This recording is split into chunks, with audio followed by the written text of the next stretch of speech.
अब हम लोग देखते हैं कि हम OMR को कैसे फिल करें, क्योंकि मैंने बहुत बच्चों को देखा है और बहुत कलीग्स को देखा है जिनको यूपीएससी देते हुए 2-3 साल हो गए, पर आज तक एग्जैक्ट तरीका नहीं पता कि OMR कैसे फिल करते हैं। साथ ही साथ उनको दिक्कत ये होती है कि वो OMR के गोले गलत भर देते हैं। कुछ लोग तो इतने इंटेलिजेंट होते हैं कि OMR में गोले भरना ही भूल जाते हैं, 2 घंटे तक पेपर ही सॉल्व करते रहते हैं। तो आज मैं आपको एक सही तरीका बताने वाला हूं कि OMR को कैसे फिल किया जाए, क्या क्या वो चीजें हैं जो मुझे ध्यान रखनी है जब मैं एक OMR को फिल कर रहा हूं। चलिए देखते हैं। मैं ये सब मानता हूं आपको इतना तो पता होगा कि आप यूपीएससी सीएससी प्रीलिम्स का पेपर दे रहे हैं, तो उसके अंदर जो आप OMR फिल करते हैं उसमें आप ब्लैक पेन का ही यूज करते हैं, ब्लू पेन का यूज नहीं करते हैं। तो गलती से भी कोई बच्चा ब्लू पेन नहीं ले जाए, ब्लैक पेन ले जानी है, वो भी कौन सी, ट्रांसपेरेंट पारदर्शी पेन ले जानी है ब्लैक कलर की, और एक पेन नहीं 2 पेन ले जाना और चेक करके देख लेना पेन चल रहा है या नहीं चल रहा है। वहां एग्जामिनेशन हॉल में किसी से मांगना बिल्कुल भी अच्छा नहीं होता है, कॉन्फिडेंस डाउन होता है। तो काम यह करना कि 2 ब्लैक पेन ले जाना और दोनों की दोनों ट्रांसपेरेंट, ठीक है। और दूसरी बात, मानो अब मैं OMR फिल करना स्टार्ट कर रहा हूं, जैसे क्वेश्चन नंबर 2 का आंसर क्या है 2, और यहां पे मुझे ऑप्शन मिले A, B, C और D। मैं एक्चुअल OMR भी दिखाऊंगा, वेट कीजिए, इस वीडियो के एंड पे मैं आपको एक्चुअल OMR भी दिखाऊंगा। तो ट्राई ये कीजिएगा कि जो आप दूसरा क्वेश्चन भर रहे हैं वो यहां पे मैच कर लीजिएगा और बोलेगा क्वेश्चन 2 का आंसर A, क्वेश्चन 3 का आंसर B, क्वेश्चन 4 का आंसर C। तो बोलने का मतलब यह है कि OMR को बोल बोल के पढ़ना है। क्यों? क्योंकि जब हम बोल बोल के OMR को फिल करते हैं तो गलती करने के चांसेस क्या हो जाते हैं, कम हो जाते हैं। तो OMR जब आप फिल कर रहे हैं तो उसको बोल बोल के भरिएगा, ठीक है। साउंड करता है कि बहुत बेवकूफ बच्चों जैसा तरीका है, पर ये बच्चों वाली चीजें भी जानना काफी इंपॉर्टेंट होने वाली है। तो पहला पॉइंट क्या है, बोल बोल के OMR बनना है, साथ ही साथ ब्लैक पेन का यूज करना है, वो भी 2 ब्लैक पेन का। एक और चीज, जब आपको OMR हैंडओवर की जाए तो किसी भी तरह की स्टार्टिंग में हड़बड़ी ना कीजिएगा। अपना रोल नंबर शांत मन से सांस अंदर सांस बाहर लेके भरिएगा। रोल नंबर को गलत भरने का क्राइम बिल्कुल नहीं करना है। रोल नंबर को हम बिल्कुल ही क्या करेंगे, धीरे धीरे शांत मन से भरेंगे। भले आपको OMR 10 मिनट पहले ही दी जाती है ताकि आप अपना रोल नंबर, सेंटर कोड इनको धीरे धीरे बढ़ सके। तो अपना रोल नंबर और सेंटर कोड अच्छे से बढ़िएगा, ठीक है।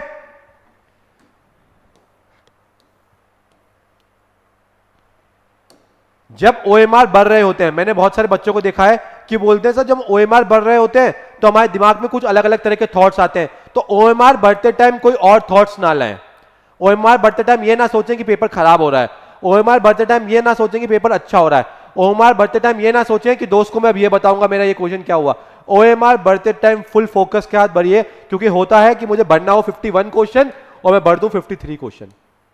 ये गलती ना करना, ठीक है। OMR बढ़ते टाइम फुल्ली फोकस रहना, क्या करना है, फुल्ली फोकस रहना है, शांत मन से OMR फिल करना है, ठीक है।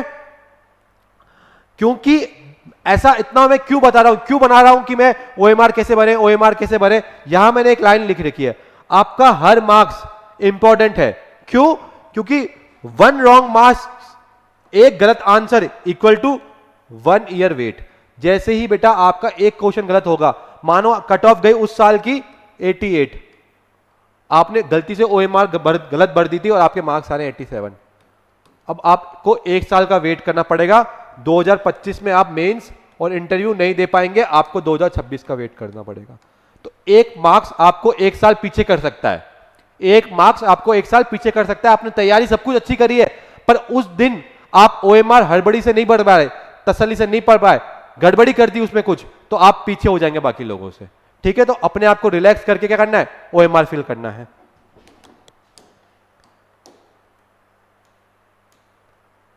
OMR को फिल कब करें, कैसे करें, इस पे मैं पहले भी चर्चा कर चुका हूं और आज फिर करता हूं।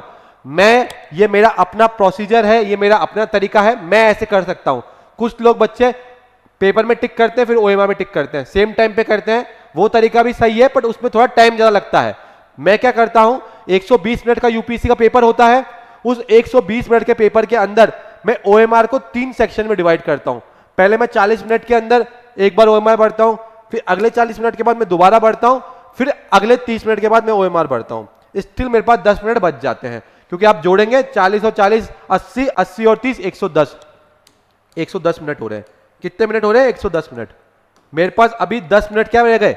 शेष रह गए। 10 मिनट मेरे पास रिमेनिंग है। तो आपको क्या करना है, ऐसे ही OMR को फिल करना है। पहले 40 मिनट्स, फिर नेक्स्ट 40 मिनट्स, ठीक है, और फिर 30 मिनट्स।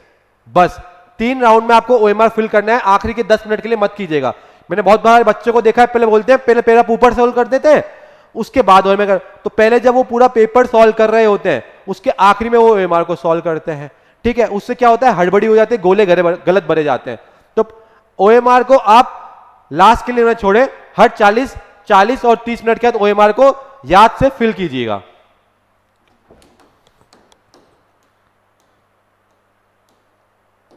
जो OMR के गोले आते हैं उसको आपको अच्छे से फिल करना है।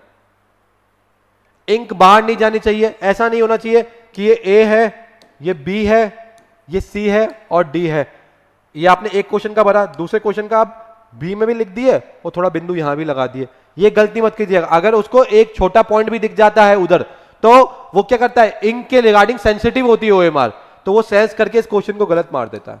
और आपके जो OMR शीट होती है उसके अंदर रूल्स भी लिखे होते हैं। अगर आप उसको अच्छे से देखेंगे तो आपको बता जाता है कि how to fill a OMR correctly. तो ऐसे गलत मत कर दीजिएगा, ऐसा बिंदु मत लगा दीजिएगा। कि मैंने बहुत सारे बच्चों को देखता है कि पहले डॉट लगाते हैं। अरे डॉट लगा देते तो फिर वो डॉट को भी स्कैन कर लेता है। आपने डॉट B पे लगाया और आपको याद आया कि इसका आंसर C होगा, तो ये क्वेश्चन गलत हो जाएगा।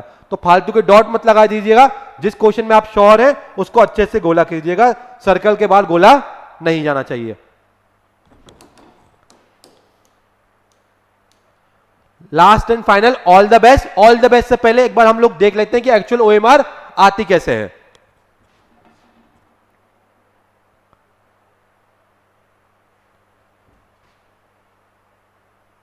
ये हमारी एक्चुअल OMR होती है।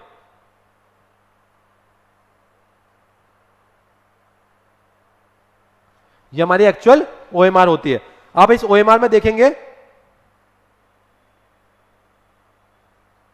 क्वेश्चन 1 से स्टार्ट होता है और क्वेश्चन 160 तक जाता है। पर हमारे एग्जाम में सिर्फ और सिर्फ 100 क्वेश्चन ही आते हैं। तो हमको यहां तक OMR बननी है।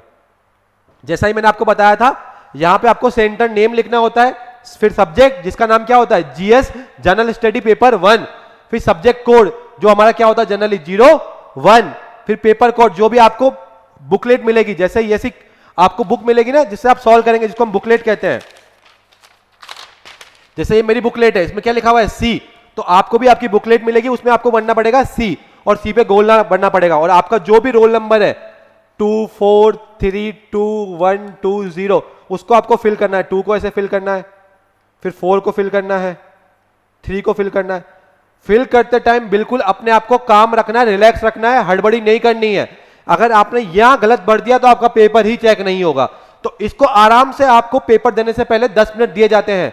जब आपका एक्चुअल टाइम स्टार्ट होता है उससे पहले 10 मिनट आपको दिए जाते हैं OMR भरने के लिए। तो उन 10 मिनट में आराम से OMR को भर दीजिएगा, बिल्कुल भी हड़बड़ी नहीं करनी है OMR भरते टाइम। फिर 3, फिर 2, फिर 1, फिर 2 और फिर 0। ऐसे हमको हमारी क्या बननी है, OMR बननी है। याद रखिएगा OMR के गोले को अच्छी तरीके से फिल करना है। फिर मैंने क्या बताया था आपको कि जब आप OMR भर रहे हैं, तो जैसे मैं मान लीजिए क्वेश्चन नंबर 41 है, तो मैं बोल बोल के भरूंगा। क्वेश्चन नंबर 41 उसका आंसर B, क्वेश्चन नंबर 41 उसका आंसर B। जब हम कोई चीज बोल बोल के कर रहे होते हैं तो गलत बनने के चांसेस कम होते हैं। नहीं तो बच्चा क्या करता है, 41 बोलने के बदले 81 पे आंसर कर देता है। इतना ज्यादा प्रेशर होता है एग्जाम का, तो 41 की जगह 81 भर देगा या फिर 51 पे भर देगा और फिर वो भरता जाएगा। और ऐसे उसका क्या हो जाता है, क्वेश्चंस में गोले गलत भर दिए जाते हैं और वो 1 साल किसी से पीछे हो सकता है। सोचिए उस बच्चे का जिसने 2 साल तैयारी करी और OMR गलत से भर के आ गया, तो वो क्या हो गया, 1 साल पीछे हो गया। तो इसलिए मैंने ये वीडियो बनाया कि आप ये सब गलतियां मत कीजिएगा, गोले अच्छे से भरिएगा और बोल बोल के गोले भरिएगा। एक चीज और वापस बताता हूं, जब आप गोले भर रहे हो तो रिलैक्स माइंड से भरिए। किससे, रिलैक्स माइंड से गोले भरने हैं। जब गोले भर रहे हो तो कुछ और नहीं सोचना है कि दोस्त को अभी बताऊंगा मेरे को ये आ गया है, मम्मी पापा को बताऊंगा मेरा पेपर अच्छा हो रहा है, या फिर पेपर बहुत टफ आया है। जब ओएमआर भर रहे हो तो दिमाग बिल्कुल ब्लैंक, कुछ नहीं सोचना है। ओएमआर भरते टाइम सिर्फ ओएमआर पे ही ध्यान देना है और कुछ नहीं सोचना है, ठीक है। तो चलिए अब हम मिलेंगे हमारे नेक्स्ट वीडियो में।